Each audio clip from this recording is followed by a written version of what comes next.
जी, तो अब हम बात करने वाले हैं properties of electric field lines की। Properties of electric field lines की प्रॉपर्टीज़ को हम क्या करेंगे, वन बाय वन डिस्कस करेंगे। इलेक्ट्रिक फील्ड लाइंस की प्रॉपर्टीज़ को डिस्कस करते हैं। स्टूडेंट, इलेक्ट्रिक फील्ड लाइंस का मैंने पहले बताया था कि फेराडेज ने इसके बारे में बताया था। उसने कहा था कि चार्जेस के गिर्द जो है वो कुछ इमेजिनरी लाइन पैदा होती हैं और वो चार्जेस के अट्रैक्शन और रिपल्शन के बारे में कुछ इन्फॉर्मेशन देते हैं।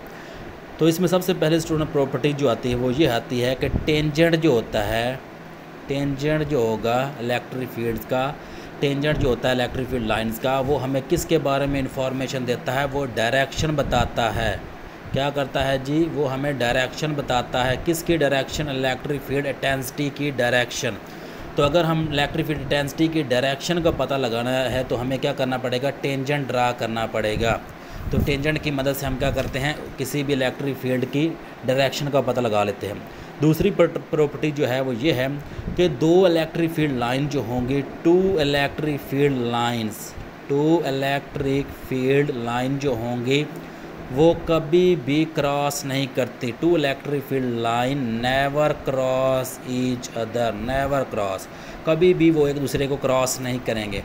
क्यों नहीं क्रॉस करेंगे? अगर दो इलेक्ट्रिक फील्ड लाइन क्रॉस करती हैं, क्या होता है जी? दो इलेक्ट्रिक फील्ड लाइन क्रॉस करती हैं तो याद रखें स्टूडेंट, जब वो क्रॉस करती हैं तो इसके बाद अगर आप देखें तो चार्ज की डायरेक्शन जो होती है वो दो हो जाती है, यानी चार्ज जो है वो दो पार्ट्स में बढ़ जाता है, जो कि बिल्कुल रियलिटी में हमारे पास पॉसिबल नहीं है।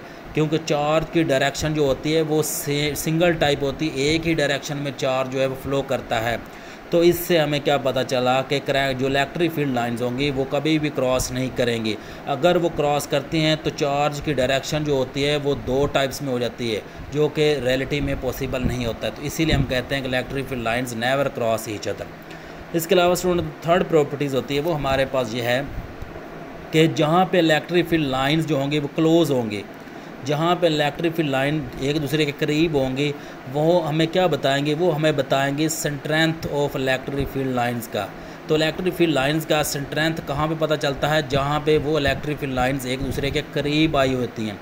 जहाँ पे इलेक्ट्रिक फील्ड लाइन जो होंगी वो एक जगह पे आके इकट्ठी होती हैं, यानी करीब आ जाती हैं, तो इससे हमें क्या पता चलता है? उनकी इलेक्ट्रिक फील्ड लाइंस की स्ट्रेंथ का पता चलता है। अगर वही इलेक्ट्रिक फील्ड लाइंस एक दूसरे से दूर हों ज़रा, हाँ जी, हम कहते हैं कि वो फार अपार्ट हों, ज़रा दूर एक दूसरे से हों, तो इससे हमें क्या पता चलता है? इससे पता चलता है कि इलेक्ट्रिक फील्ड लाइन जो हैं वो वीक हैं। वो क्या हैं जी? वो इलेक्ट्रिक फील्ड लाइंस वीक हैं।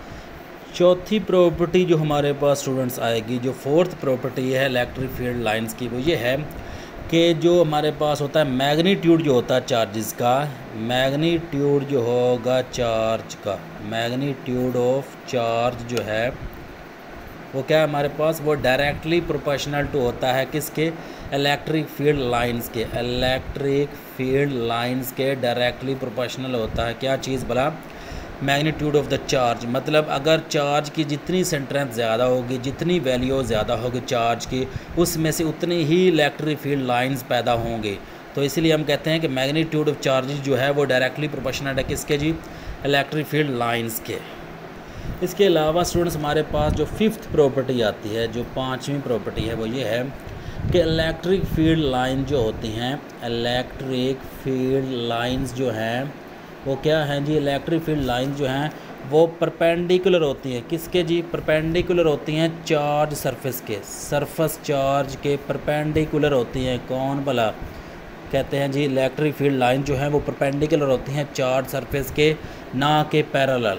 तो ये हमारे पास स्टूडेंट्स पांच प्रॉपर्टीज़ थी इलेक्ट्रिक फील्ड लाइंस की, जिसमें हमने बात की कि जो टेंजेंट होता है उससे हमें डायरेक्शन का पता चलता है इलेक्ट्रिक फील्ड का, और इसके अलावा दो इलेक्ट्रिक फील्ड लाइंस वो एक दूसरे को क्रॉस नहीं करती। क्यों नहीं करती? अगर दो इलेक्ट्रिक फील्ड लाइंस क्रॉस करेंगे तो इससे क्या होगा कि चार्ज की डायरेक्शन टू हो जाएगी, दो हो जाएगी चार्ज की डायरेक्शन, जो कि ऐसा पॉसिबल नहीं होता। इसके अलावा जितनी इलेक्ट्रिक फील्ड लाइंस क्लोज होंगी उतनी कहते हैं कि स्ट्रेंथ होती चार्जेस की, और जितनी हमारे पास वो हम कहते हैं दूर दूर होंगे उतनी हमारे पास क्या होगा? वीकनेस का पता चलता है कि चार्जेस जो है वो वीक है। इसके अलावा जितने हमारे पास मैग्नीट्यूड यानी वैल्यू चार्ज की ज़्यादा होगी उतनी ही ज़्यादा उसमें से इलेक्ट्रिक फील्ड लाइंस पैदा होंगी। और पाँचवीं जो होती है वो ये है कि इलेक्ट्रिक फील्ड लाइंस परपेंडिकुलर होते हैं किसके, सरफेस चार्ज के। तो ये हमारे पास क्या था, 5 प्रॉपर्टीज़ थी। आई होप कि आपको समझ आ गया।